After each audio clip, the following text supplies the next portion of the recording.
é uma certeza que nós absolutamente necessitamos.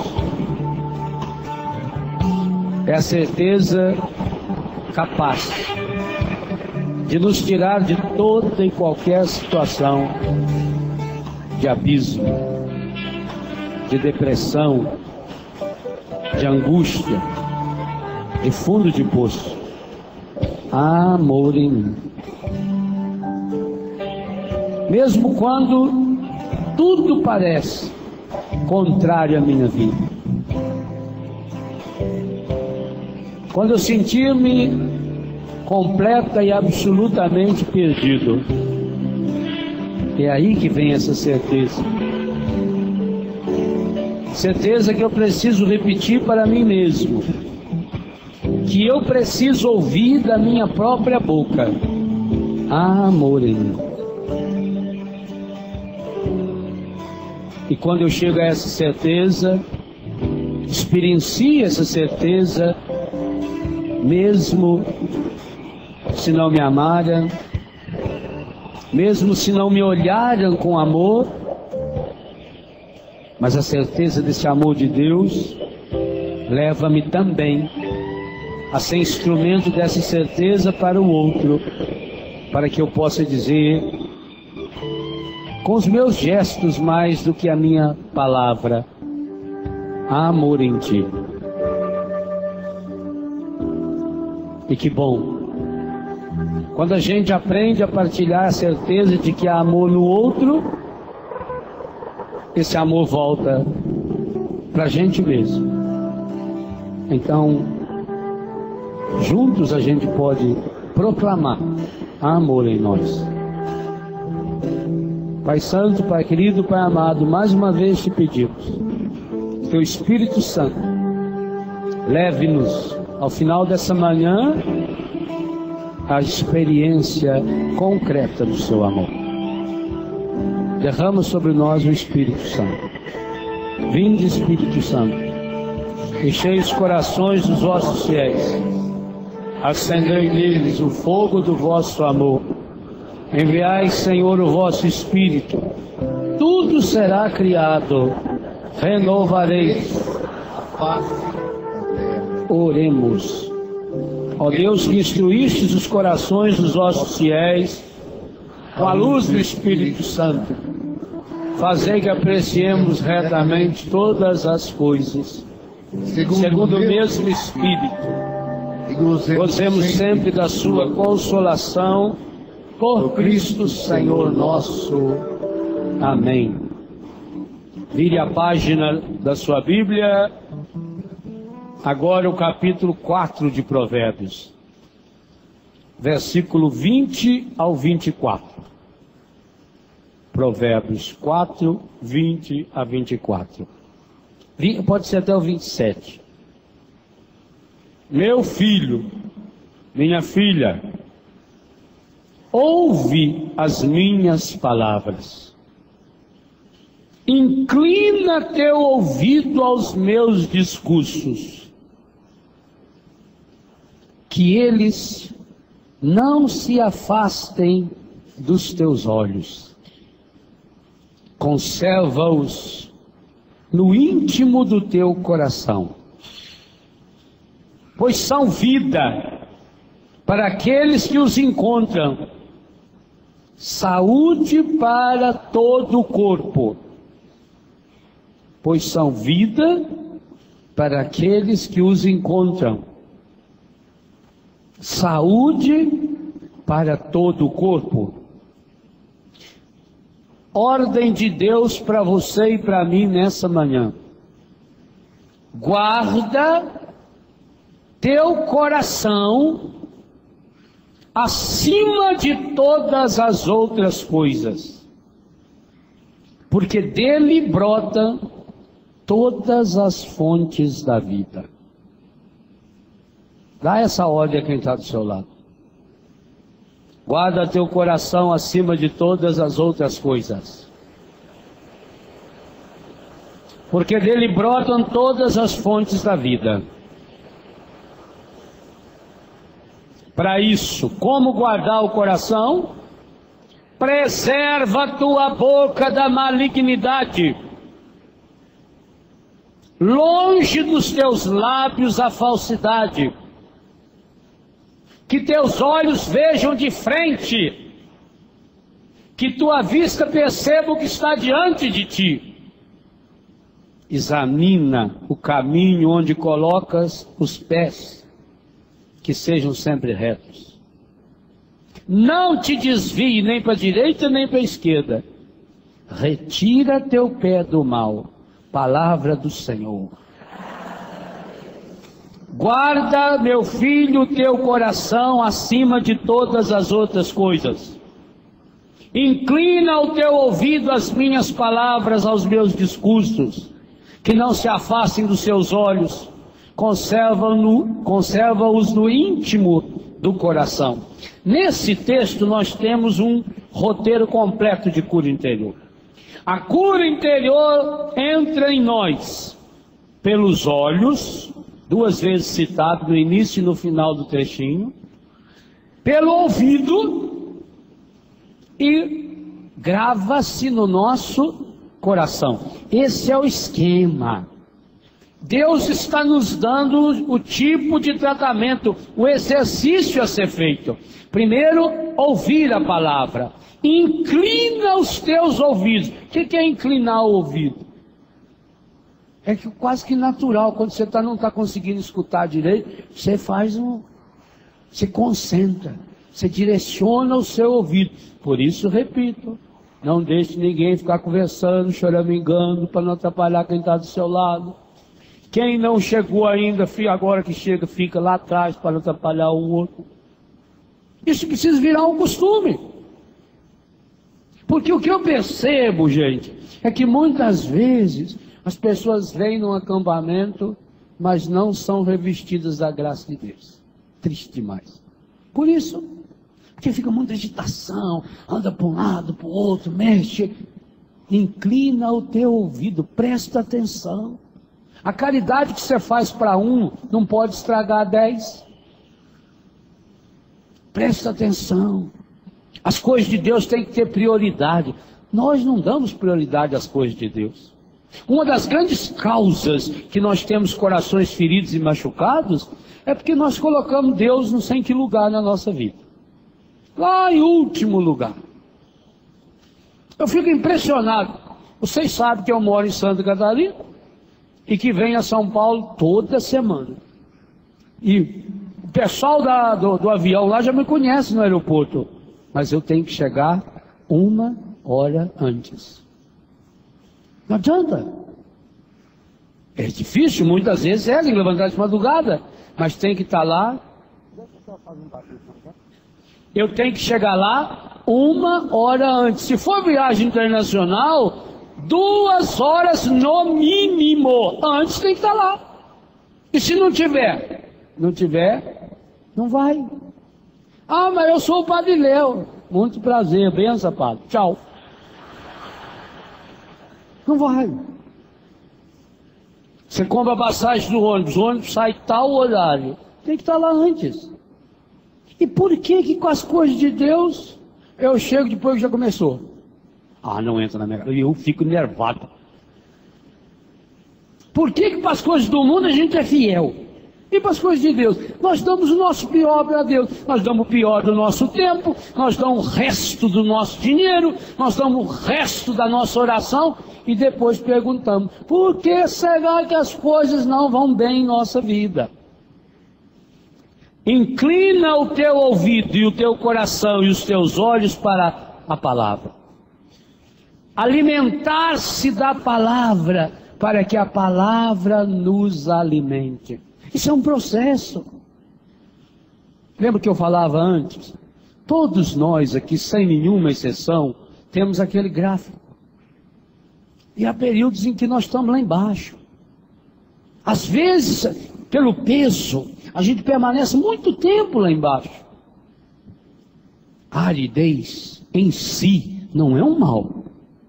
Quantos santos tiveram lindas experiências com Deus a partir das situações difíceis, de aridez.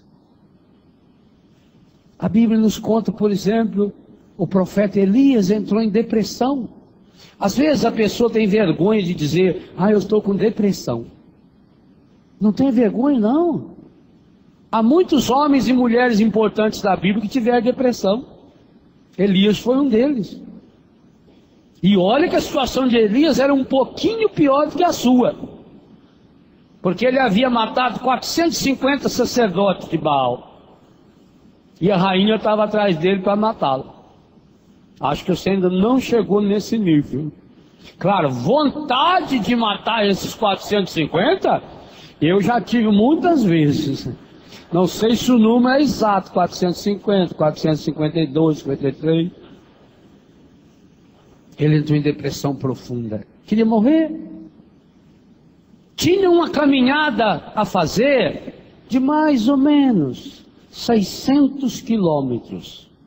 Ele estava no Monte Carmelo, saindo do Monte Carmelo, portanto aqui a margem do mar Mediterrâneo, e precisava chegar no Horebe, o Sinai, lá no Egito. Mais ou menos uns 600 quilômetros, não sei se mais, muito mais ou muito menos, porque nos seus caminhos que eles usavam na época. Hoje mais ou menos 600 quilômetros. E ele senta embaixo de um junipo para morrer. O anjo de Deus vem, lhe oferece uma comida eucarística. Ele acaba de comer, agora eu posso morrer. Depressão profunda, angústia profunda. E na brisa suave, não foi na agitação, não foi no barulho, não foi no terremoto, na brisa suave, quando ele se recolheu.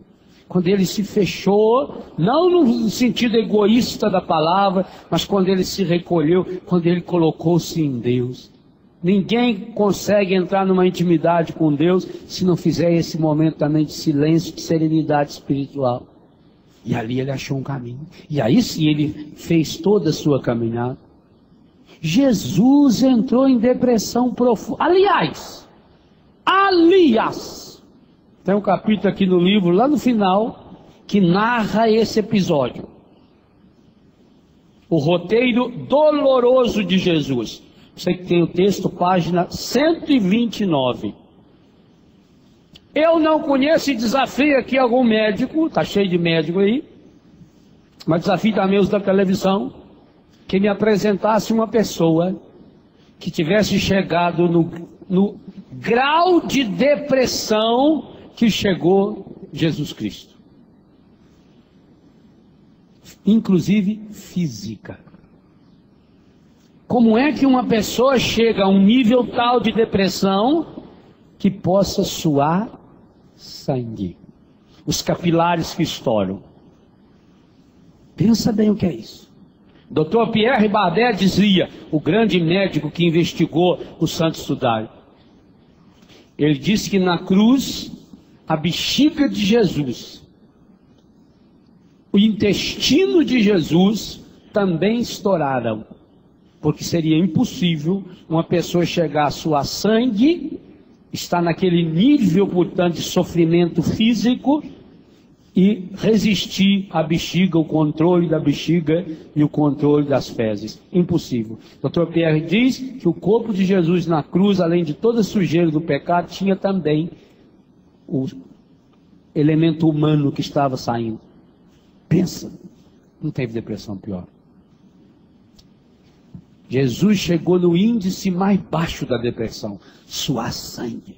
O Getsemane de Jesus. Está aí esse capítulo, baseado em Mateus 26.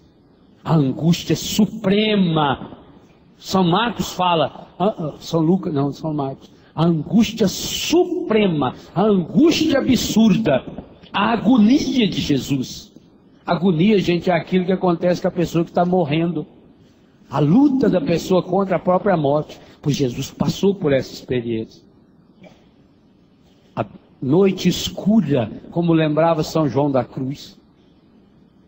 Santa Teresa d'Ávila, como experimentou esses momentos de aridez espiritual profunda. Cada um de nós passamos. Porque Deus vai me proteger. É bem mais fácil o encardido proteger você e a mim do que Deus diz. Essa angústia, essa depressão faz parte de um processo de amadurecimento. A partir disso, isso se transforma. Isso nos transforma em pessoas impulsionadas. Aqui está o grande segredo da cura interior. Gente, a cura interior é uma graça tão grande que ela transforma problema em solução. Passar por situações difíceis, todos aqui vão passar. Padre, freira, bispo, leigo, pai, mãe de família, jovem, budista, islâmico, português, africano, brasileiro, todos. Os problemas das pessoas são os mesmos. É engraçado quando eles pedem para a gente pregar em outros países, e mesmo aqui no Brasil, em outros estados, quando eles mandam em e-mail uma carta contando assim, os problemas mais comuns do lugar. Você pode usar o mesmo para todo lugar. Acho que nem o nome não muda mais, porque hoje os nomes são todos iguais em tudo quanto é canto também. Tudo igual. O ser humano é humano. O ser humano chora. Olha que a música que o PC cantou aqui, Aprendiz, que coisa ali. O ser humano chora, o ser humano ri. O ser humano sofre. É humano. É imagem e semelhança de Deus. Todos nós vamos passar. E outra coisa, o fato de ter passado uma vez por uma situação difícil, não é uma vacina. Quem teve sarampo não tem de novo, né? Quem teve angústia tem de novo. Virá outras. Virão muitas outras. Porque não depende só da gente. Eu dizia antes, eu não sou uma maquininha regulada. Ó, aperta esses botões aqui que tudo vai dar certo. Não. A minha fragilidade não depende só de mim. Eu não vivo sozinho nesse mundo. Talvez no que depender de mim eu até me esforce muito para dar tudo certo, para não fazer nenhuma bobagem, para não pecar. Nós temos que acreditar nisso. Do mesmo jeito que você tem boa intenção no seu coração e na sua cabeça, você tem que acreditar que as pessoas também têm boas intenções. Mas que só isso não basta. As pessoas fazem as coisas e às vezes até nos ofendem, não porque elas queiram nos ofender. O grande problema de um coração ferido e machucado é que a pessoa concentra em si mesma. Ou não obedece essa ordem que está aí. Guarda o teu coração, guarda. O teu coração é a coisa mais preciosa que tens. Meu filho, guarda o teu coração. Essa palavra de ordem absoluta no versículo 23. Guarda teu coração acima de todas as coisas, porque dele brotam todas as fontes da vida. Aonde eu estou pondo o meu coração? Agora a gente mistura o coração em qualquer coisa, em qualquer lugar, no meio de toda essa futrica, essa sujeira do mundo, que entra pelo ouvido e entra pelos olhos. Com o que você está alimentando? A ciência garante hoje, tudo que você enxerga, tudo, os seus olhos mandam direto para o seu inconsciente. Vocês sabiam que o meu inconsciente sabe o rosto de cada um de vocês que está aqui? Só de bater o olho, o seu também sabe. O inconsciente grava tudo, desde que estava na barriga da mãe. Vai gravando tudo. Na barriga da mãe, claro, não tem o olho ainda, né? Criança nasce com os olhos fechados. Custa para abrir o zoinho. Alguns não abrem nunca. A vida inteira é que zoinho. Aí na barriga da mãe entra pelo ouvido, pela sensação. E que causa trauma na pessoa. O inconsciente grava. O inconsciente fotografa. Fotografa com um problema sério. O seu inconsciente é absolutamente burro. O de alguns até mais ainda. O inconsciente não sabe a diferença de algo que é real, imaginário, que assistiu, que viu de longe ou que aconteceu aqui. Por isso, eu falo em alguns dos textos E no Famílias Restauradas tem um capítulo especial sobre televisão. Mamãe, você não pode imaginar o mal que faz quando a senhora ou a babá, para que a criança pare de chorar, liga a televisão. E a criança fica assistindo desenho animado. O que tem, padre? Olha, o meu menino de 6 meses de idade, ele só para de chorar se ligar a televisão. Aí liga a televisão, tem os barulhinhos, que é a musiquinha, desenho animado. Desenho animado é uma das mais avançadas. Oxalá um dia nós tivéssemos na TV católica gente que soubesse fazer desenho animado para valer. Meu Deus, para valer, né? Desenho animado é uma das técnicas mais revolucionárias. A ciência faz longos estudos sobre ele. O poder de persuasão do desenho animado é uma coisa estupenda. Porque mexe com coisinha, com bichinho, tudo bonitinho, o mundo imaginário, a musiquinha que toca junto, e a criança vai vendo aqui. Vai vendo, vai ouvindo e vai gravando. Talvez um dia a senhora chegue e fala: poxa vida, padre, queria que o senhor rezasse. Meu menino de 15 anos de idade está usando droga. Eu não sei aonde que ele foi aprender a usar droga. Não sei porquê, padre, não sei. Fiz tudo certo até hoje, pus no catecismo, levei na igreja. Por que ele está usando droga? Porque ele aprendeu a usar droga quando tinha 6 meses de idade, assistindo Tom Jerry. Sabia disso? Todas as características que levam alguém para a droga estão presentes num desenho animado do Tom Jerry. Todas as leis psicológicas que justificam a dependência química estão presentes no desenho do Tom Jerry. Qualquer um outro, mas estou citando o Tom Jerry, que é o que eu cito no livro. Uma cena simples, com musiquinha. O Tom e o Jerry estão brigando sempre. Aí põe aquela musiquinha mais suave e aparece a cena. Lá em cima do guarda-roupa está um piano. Lá embaixo, olhando para ver se acha embaixo do guarda-roupa, está o gato. O Tom procurando o Jerry. A câmera mostra de novo quem está lá em cima do guarda-roupa, com aquela cara dando risadazinha já. O Jerry, o gato, o rato. O ratinho olha. O ratinho, com toda a maldade possível, vira-se e com o rabinho dele, ele empurra o piano. Lei do absurdo. Por que o jovem drogado tem alucinação? Falsa realidade. Ele tem força no rabinho para derrubar o piano. O piano cai todinho em cima da cabeça do gato.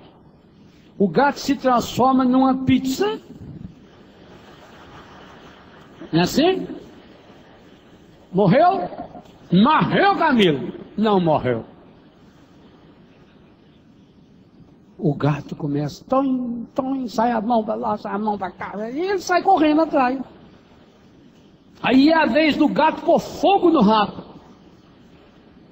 Põe uma explosão, um dinamite, destrói uma casa inteira, um ônibus, um caminhão, um avião. Mas o rato sai ileso. O inconsciente está dizendo: não tem perigo. Posso fazer o que quiser, posso brincar com o meu corpo depois, posso brincar. O que o jovem gosta tanto do perigo? Lá em Minas não morreu uma besta lá que subiu naquele negócio, pulou e morreu. Para quem que subiu lá naquele também? Por que vão atrás de coisas perigosas? É típico do jovem isso. Eu fui alimentado lá atrás, num desenho animado que entrou nos meus olhos. Está aí, Provérbios foi escrito uns 600, 700 anos antes de Cristo.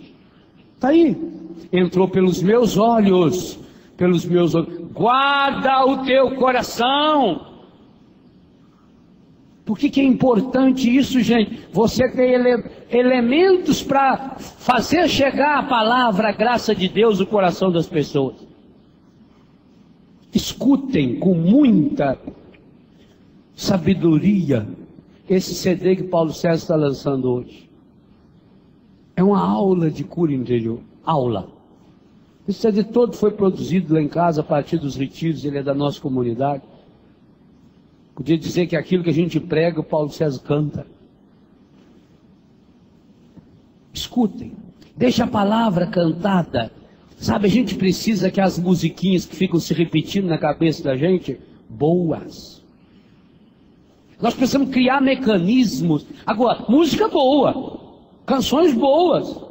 Graças a Deus, Nelsinho, o CD dele já está com 110, vai para 120 mil cópias vendidas. Fora as piratas, e tomara Deus tenha muito. Claro, porque vai curando. Quantas pessoas, eu já testemunhei isso aqui, e testemunho nos livros, de uma música, explicitamente falando do Nelsinho, que nos levantou naquela hora. Na hora difícil, quem me segurou foi Deus, me segura na minha mão. E você vai cantando, quem me segurou foi Deus com seu amor de Pai. Puxa vida, eu passei por essas situações tão difíceis, não é só de morte não, de dor, de sofrimento, de perda de emprego. Quem me segurou para não enfiar a mão na cara daquele elemento naquela hora foi Deus. Eu vou cantando, isso vai remoendo dentro de mim. Está vendo? Está fazendo uma ação contrária. E precisa fazer, porque não adianta agora a senhora ficar o resto da vida deprimida. Ah, padre, eu não sabia, eu deixava, padre, e agora o que eu faço? Agora tem que fazer o contrário. Como é que se chega no inconsciente? Conscientemente, pelo caminho do inconsciente. Agora é hora de reverter. Em primeiro lugar, a cura interior nos dá uma certeza. É possível a restauração. Não está perdido, não é um caso perdido. Claro, quanto mais essa criança assistiu desenho animado, quanto mais ela viu o negócio de Disney. Disney, então Deus livre, pai. Disney é uma semente de inferno. Disney é a mão do encardido o tempo todo. Disney é a maior aula de homossexualismo. Não tenham dúvida. O mundo hoje tem tanta gente desequilibrada sexual graças ao progresso de Walt Disney. Isso eu não tenho dúvida nenhuma. Porque eles só ensinam o que não presta. Achem um personagem Disney que seja equilibrado. Um que tenha família. Todos eles são desequilibrados, homossexualizados ou retardados sociais. Tio Patinhos é um retardado social.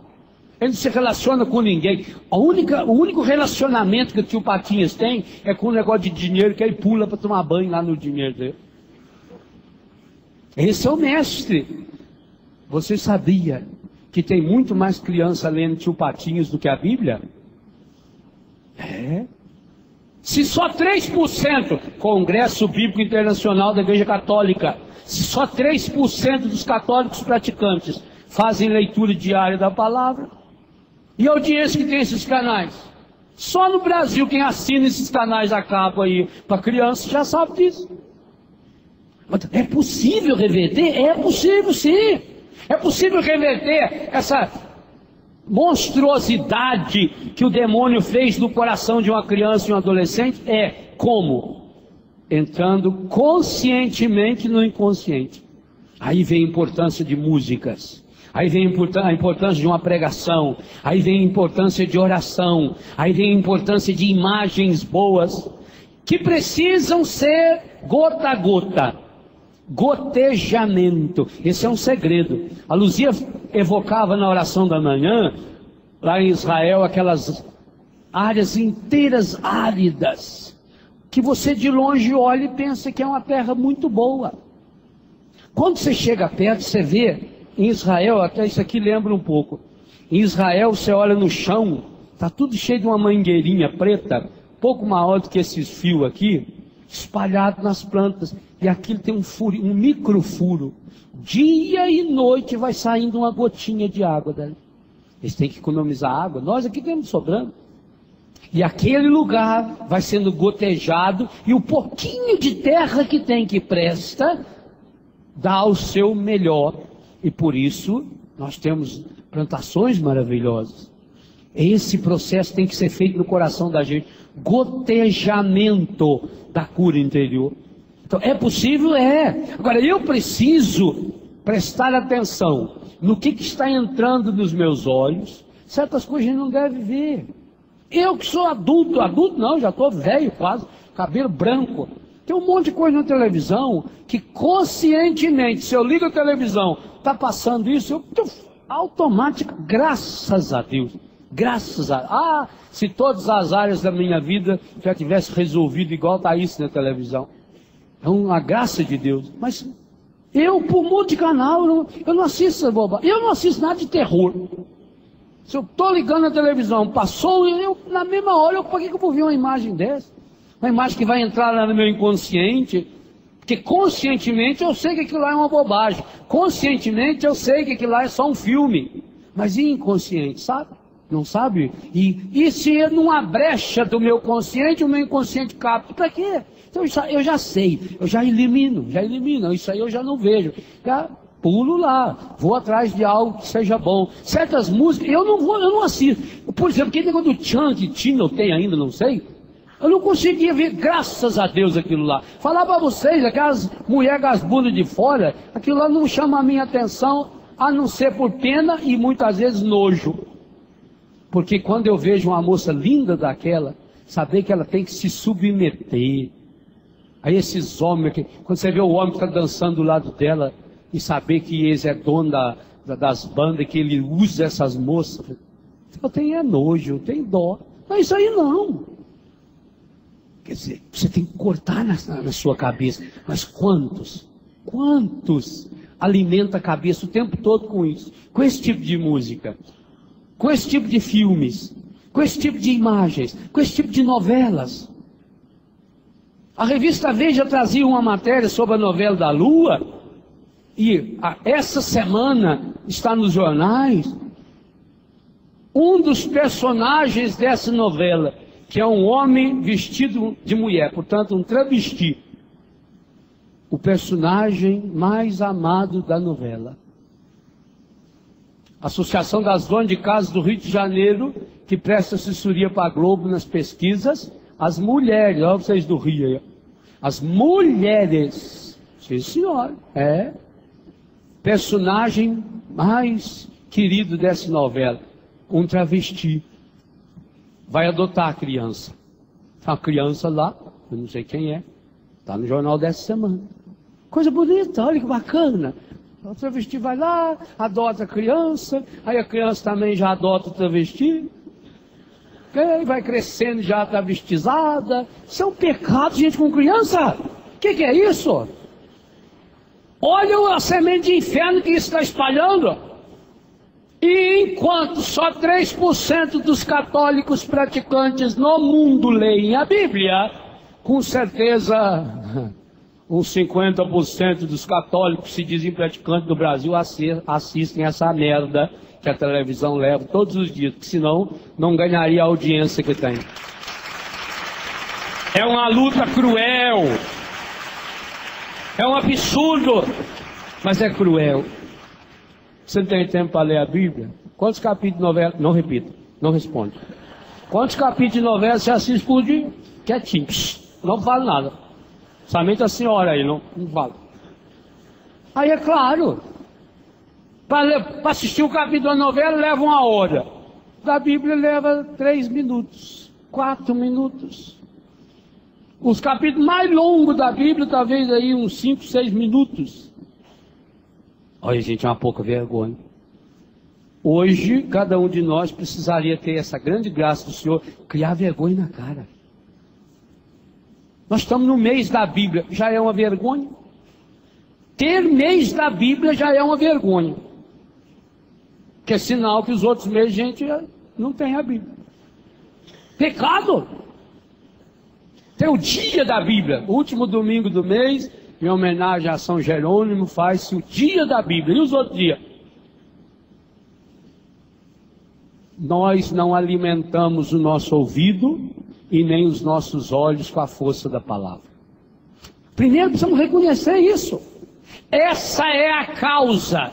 Por isso nós não guardamos o nosso coração acima das outras coisas, porque ele é fonte de vida. Risca e rabisca embaixo da sua Bíblia nesse versículo 23.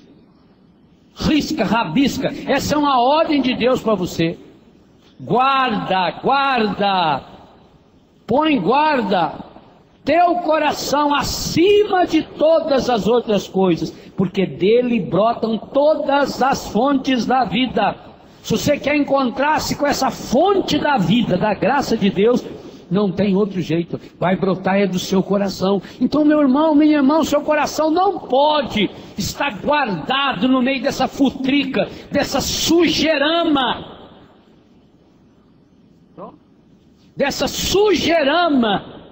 que a gente vai sendo cada dia exposto e jogado. Isso é uma pena. A sua dignidade jogada desse jeito, suja, estragada.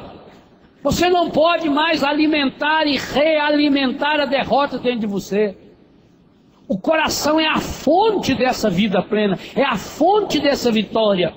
É aqui que fica remoendo as nossas vitórias ou as nossas derrotas. E quantos de nós aqui estamos nos preparando cada dia para a derrota? Quantas famílias estão se preparando cada dia para a derrota?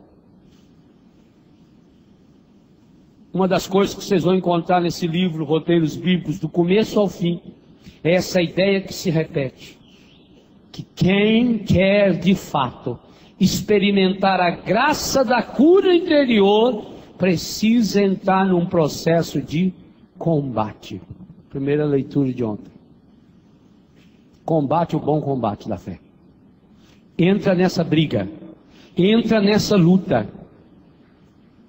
A Bíblia mostra para nós, e eu selecionei alguns episódios, para que você depois possa fazer também a sua seleção, a oração profunda, a oração existencial, a oração a partir da vida, a oração a partir dos acontecimentos. O que o homem e a mulher de Deus, na hora das dificuldades, fazem? Correm e recorrem para Deus. Esse é o segredo. Acham um lugar, ou é uma gruta, ou é uma toca no meio do mato, ou é embaixo de uma árvore, ou é num quarto superior. A pessoa se recolhe, e ali ela passa e repassa as mágoas do seu coração para quem? Para Deus. Que coisa impressionante.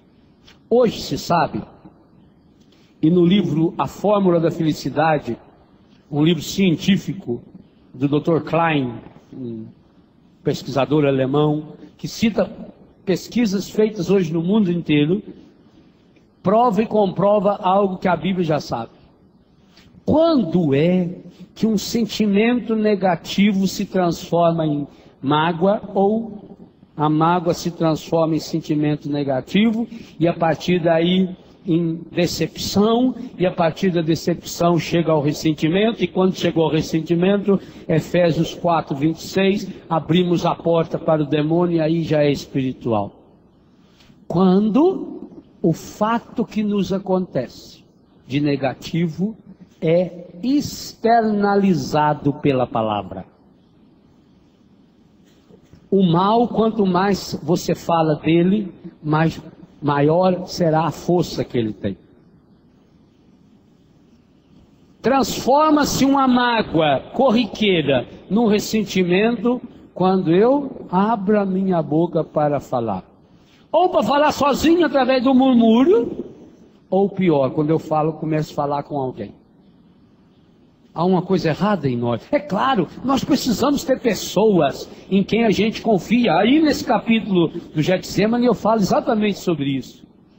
Mas o problema é que você confia em pessoa, mas não confia em Deus. E nenhuma pessoa nesse mundo está do seu lado o tempo todo, a não ser Deus. Enquanto a gente não aprender a transformar, em primeiro lugar, eu teria que transformar em oração. Mas aí vocês veem essa ideia errada de oração. Oração como se fosse uma fórmula mágica. Oração como se fosse um mantra, né? Hoje em dia tem muito em comum esse negócio do mantra. Que mantra? Católico não tem mantra, não. Nem no frio aí é mantra. Que mantra, isso aí é com os budistas que ficam repetindo. Esses dias me falaram que tem um grupo católico que vai lançar um CD chamado Mantra. Eles que vão burrar e que o padre manda junto. Onde você viu isso? Sabe que nós não temos valores? Não, o que é isso? Brincar com as coisas sagradas? Isso aí inclusive é desrespeitar o budismo. Isso não é ecumenismo, isso é desrespeito à religião do outro. Não é? Porque como alguém disse para mim assim, padre, eu ouvi uma palestra do senhor da Canção Nova, onde o senhor falava que era para a gente reconciliar-se com a morte. Eu tenho muito medo da morte, padre. Para falar bem a verdade para o senhor, tem hora que eu acho que o espiritismo que está certo na reencarnação. Porque é uma injustiça. Deus não pode ser injusto. Deus não ia ser injusto com a gente. Onde já se viu uma vida tão boa e a pessoa morrer? Como é que um jovem aí num acidente morre? Gente que nunca morreu está morrendo? Como você viu? É injusto. Pois é, meu filho, só que tem um detalhe. Ao acreditar nessa merda da reencarnação, você está, primeiro, não está acreditando que Deus ama e perdoa. A nossa fé na ressurreição é, em primeiro lugar, fé que Deus é amor e que Deus perdoa. Eu não preciso ficar fazendo estágio de novo na terra até eu me purificar. Não, eu vou sossegado, tranquilo diante de Deus, porque eu sei que Deus me purifica, me ama e me perdoa. Segunda coisa, se você está dizendo que tem medo da morte, então é mais vantagem você acreditar na ressurreição que na reencarnação. Porque quem acredita na ressurreição morre quantas vezes? Uma. Hebreus 9, 27. Quem acredita na reencarnação vai morrer, sei lá quantas, vai morrer 10, 15 vezes, que morre, reencarna de novo, que morre. Mas é besta. Não é lógico, meu filho. Tu dá a cabeça. O sujeito não para pensar que essa fé falsa que ele está alimentando pioreia, como diz o mineiro, a sua situação. Ué, se você tem medo da morte, você vai acreditar na reencarnação? No mínimo vai morrer mais uma vez. Reencarnou, volta.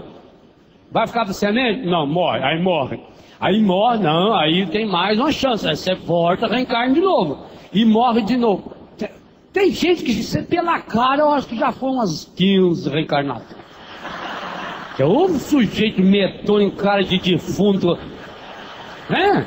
Cara feia, com a cara azeda, amargurada. Isso aí é reencarnado.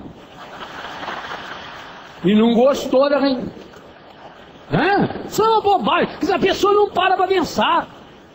Usa a cabeça. Você tem medo da morte? Então eu vou dar um jeito de acreditar na ressurreição, que aí uma vez só. Já que tem que passar, que vá uma vez só. Então para que eu vou ter que fazer tudo de novo? Aí de volta de novo, e volta de novo, e volta de novo. Sei lá quantas vezes. Vai que numa dessas você nasce japonês. Com a saúde de ferro. Lá no Japão, lugar no mundo que a gente mais vê velho. E tudo forte trabalhando. Você já pensou? Você tem que viver 130? E outra coisa que você não pensa. Pensa bem se aquela pessoa também reencarna. E vai ter que aguentar o e você aguentar ela uns 100 anos mais ou menos. Aqui que aguenta. Isso é bobagem. Então, nós alimentamos a nossa alma com o quê?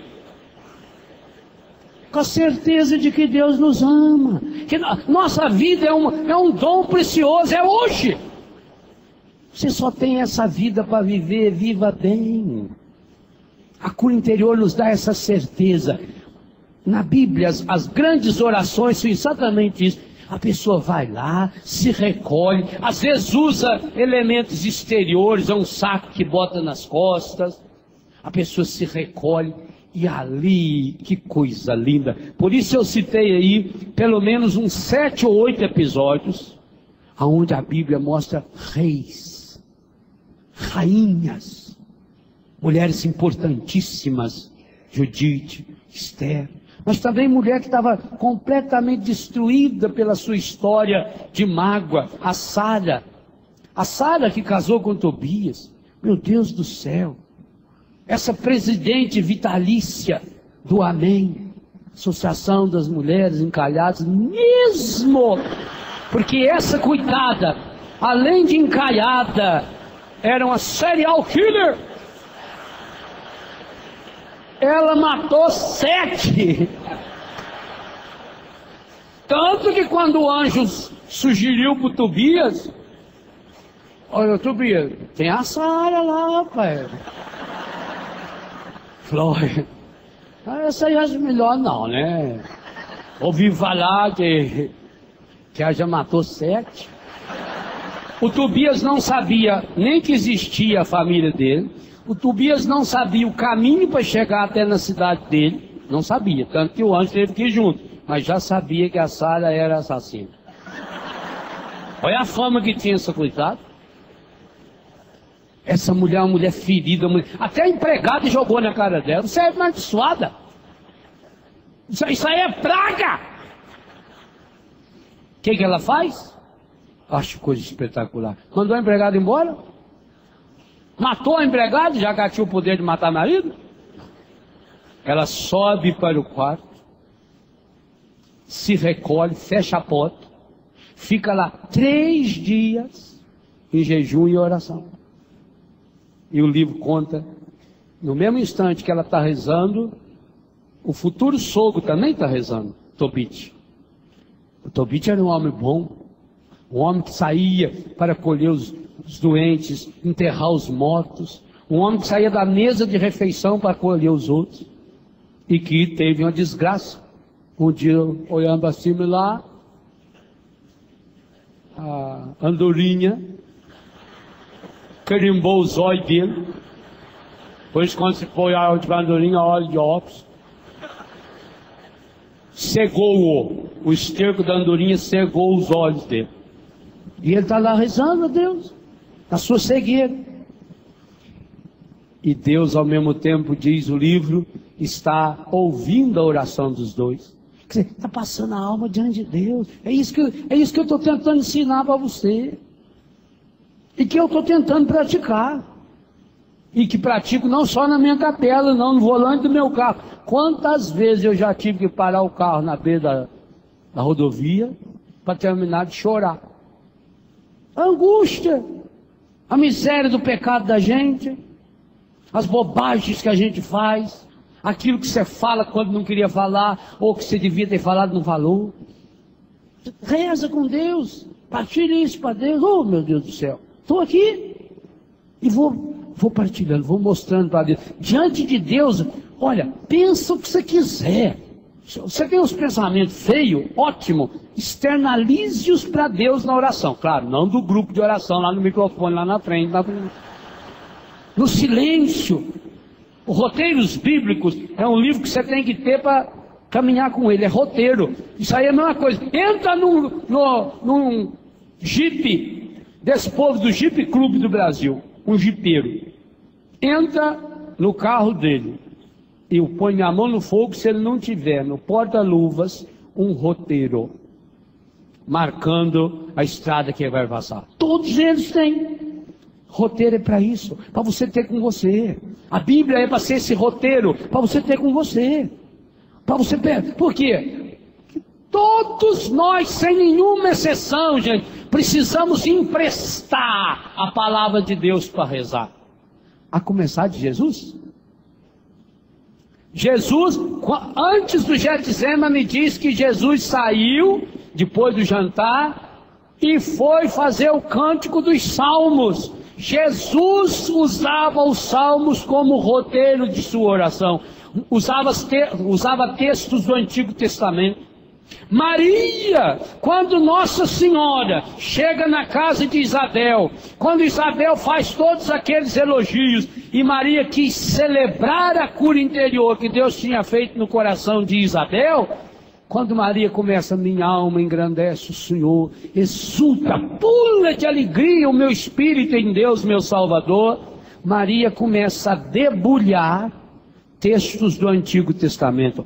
No Magnificat há pelo menos 14 textos do Antigo Testamento que Maria sabia de cor e que ela ensinou para Jesus. Jesus aprendeu com a mãe dele. A mestra de Jesus foi sua mãe. E a prova disso é que nos discursos de Jesus depois, quantas vezes ele vai fazer uma referência ao o próprio Sermão da Montanha, ao Magnificat. É aquilo que ele aprendeu com Nossa Senhora, é da força da palavra. Se até Jesus precisou emprestar a palavra do Pai para chegar ao Pai, para rezar, quanto mais nós. Roteiro significa isso. Então naquela hora de angústia, você, primeiro, o treinamento espiritual da oração sálmica, da oração bíblica, da oração de Provérbios que nós estamos usando como roteiro esse ano, do Eclesiástico e das passagens do Evangelho, dos episódios das cartas, isso vai criando em você a experiência em que agora você vai começar a fazer a sua oração. E você vai... A oração mais perfeita que pode existir, a mais eficaz que existe, aquela que dá certo 100% nunca, porque nós não sabemos como é que Deus acolhe a oração no coração dele. É quando você encontra a sua fragilidade com a luz e a graça da palavra de Deus. É quando você começa a fazer o seu salmo.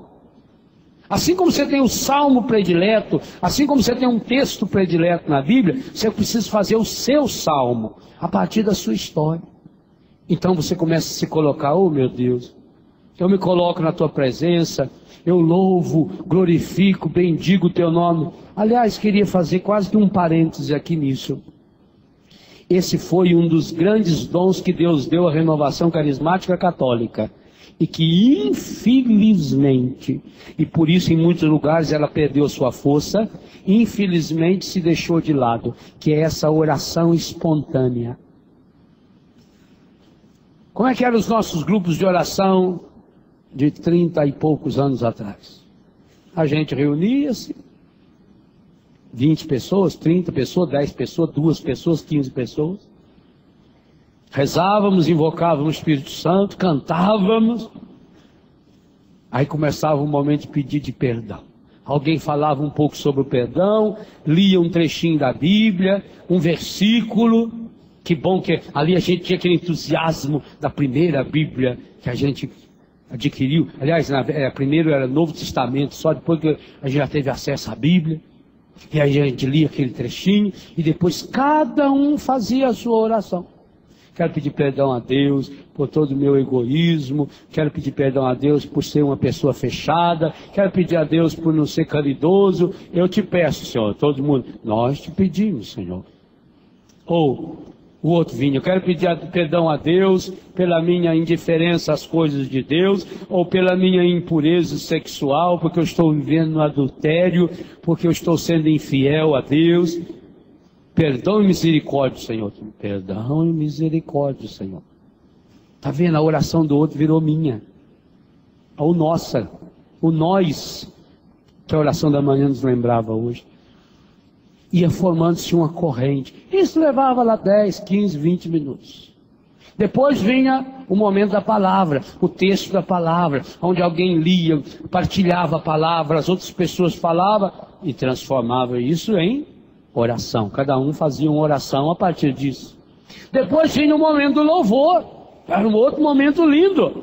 Alguém pegava um texto, lia-se aquele texto, meditava-se aquele texto, a importância do louvor, e cada um, eu te louvo, te bendigo. Quero louvar, Senhor, pelo céu, pela terra. Quantas vezes o coordenador da reunião dizia, cada um que quiser fala uma palavra, um acontecimento pelo qual nós queremos louvar. Pelo céu, glórias a Ti, Senhor, louvado seja, Senhor. Pelas estrelas, louvado seja. Pela água, pela chuva, pela natureza, porque temos uma casa, louvado seja, Senhor. Então ia criando uma corrente de louvor, que levava, o inconsciente, os olhos e os ouvidos e o coração, que o texto está nos falando, levava a pessoa de, eu estou lá no meu grupo, lá nós rezamos e louvamos o Senhor pelas flores, agora eu chego aqui e tem uma flor na minha frente.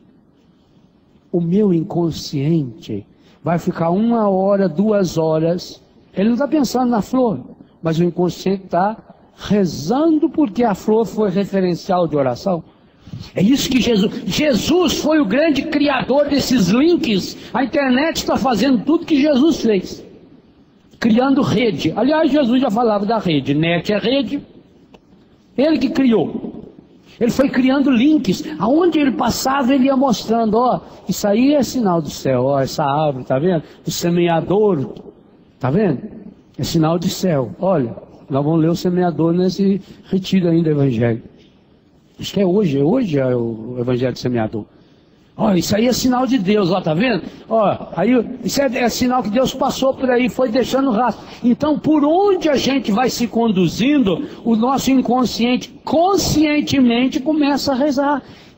Partilha o que você estiver sentindo com Deus, na hora da sua dor. Gente, o cristão não é aquele que não sente as coisas negativas, sente raiva, sente ódio, sente tristeza, sente dor. Não é porque eu acredito na vida eterna que eu não vou sofrer a perda de alguém na hora da morte. Sofra a perda de alguém na hora da morte, mas pelo amor de Deus, aconteça o que acontecer na sua vida, não impeça que nada nem ninguém coloque um obstáculo entre o seu acontecimento, positivo ou negativo, e a graça de Deus. Se você tiver a coragem de rezar, inclusive o seu pecado, pois Deus tem poder suficiente de transformar o seu pecado numa graça. Essa é uma certeza da nossa fé. Deus tem poder suficiente de transformar essa desgraça que aconteceu comigo, ou que eu provoquei. A cura interior nos ajuda também a perceber isso. Muitas desgraças que nós estamos vivendo, nós que provocamos.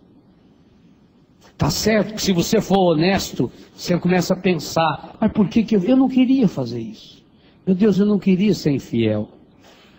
Meu Deus, eu não queria ser tão irritado. Meu Deus, eu não queria ter falado aquilo que eu falei. Por que será que eu falei?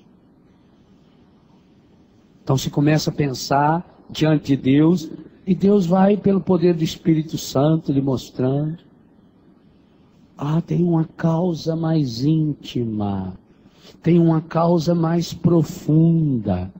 Há uma mágoa embutida no meu coração. Eu não posso mais me condenar. O que o demônio quer é que eu me condene, mas eu não posso me condenar, pois Deus me ama. Há amor em mim. Deus me ama do jeito que eu sou, com as minhas limitações. Eu não tenho o direito de me condenar, porque Deus não me condena. A vida que eu tenho é dom de Deus. A vida que eu tenho é presente de Deus. A vida que eu tenho é graça de Deus. Se Ele continua dando-me essa graça, esse dom e esse presente, meu Deus, purifica o meu coração de todos esses maus pensamentos a respeito de mim mesmo, e que também depois me leva ao mau pensamento a respeito dos outros. Meu Deus, eu estou percebendo, eu sou assim nervoso, nervosa, irritada, impuro, por carência. Eu vivo nesse espírito de adultério, de homossexualismo, de lesbianismo, por carência. Eu vivo apegado às coisas materiais, Senhor, e que inclusive leva-me a cometer o roubo, a ser desonesto com as coisas de Deus, do mundo, principalmente no dinheiro, porque eu tenho essa carência profunda. E eu não sei o que fazer com elas. Não tem como passar um pano por cima. Não tem como eu voltar no tempo, Senhor, para pedir que a minha mãe pegue-me de novo no colo, que meu pai me abrace porque ele nunca me abraçou. Não tem como eu voltar no tempo daquela professora não ter gritado comigo. Não tem como. Não tem como eu voltar no tempo, Senhor, e apagar aquela experiência que eu tive lá na infância, que eu fui violentado, que eu fui ferido, que eu fui machucado na minha dignidade, na minha sexualidade. Não tem como. A única possibilidade, Senhor, é o Senhor que é Senhor do tempo, que é o mesmo ontem, hoje e sempre. O Senhor pode. O Senhor pode agora, Jesus, lá naquela hora, inclusive que eu fui concebido, e colocar a sua mão amorosa, curando, Senhor, aquele momento em que meus pais se uniram, tirando dali toda e qualquer marca de violência, de pecado, de impureza, de insegurança, de medo, toda e qualquer contaminação com espírito de pornografia, de prostituição, de violência, de desrespeito. O Senhor pode. Então eu peço, Senhor, pela tua misericórdia, Jesus, naquele momento, só o Senhor sabe que momento foi esse. Nem a medicina mais evoluída consegue descobrir a hora exata, o instante exato. O Senhor pode. Então vá agora, Jesus, por tua misericórdia. Eu aceito e preciso, Senhor. Eu reconheço a minha impotência, Senhor. Eu reconheço que eu não posso. Eu preciso da tua graça. Eu preciso do teu amor salvífico, Senhor. Eu preciso, Senhor, que tu sejas hoje o Salvador da minha vida, que encaminhe-se lá naquela hora, lá naquele momento, o momento da minha concepção, e toca ali com o seu amor salvador. Eu preciso, eu necessito, Senhor. Eu peço hoje também, Senhor, que o seu amor me envolva com o Espírito Santo misturado ao líquido amniótico, aquele líquido que estava dentro do útero de mamãe, que me sustentou, que me protegeu, que me impedia que eu sentisse os impactos exteriores. Espírito Santo, misture-se a esse líquido, envolva-me. Cada situação ao longo da gestação em que aconteceu violência, uma palavra, uma briga, em que minha mãe sofreu reações difíceis, o meu pai, e que eu inconscientemente captei, guardei, alimentei, e que acabou depois ao longo da minha vida se manifestando em traumas, em vícios.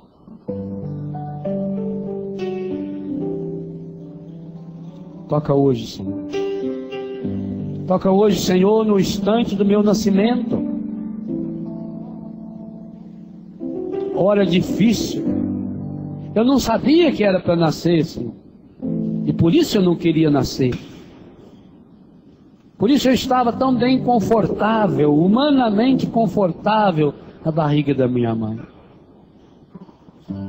Jesus, o Senhor que também passou pela experiência do nascimento, e até inesperado naquele lugar.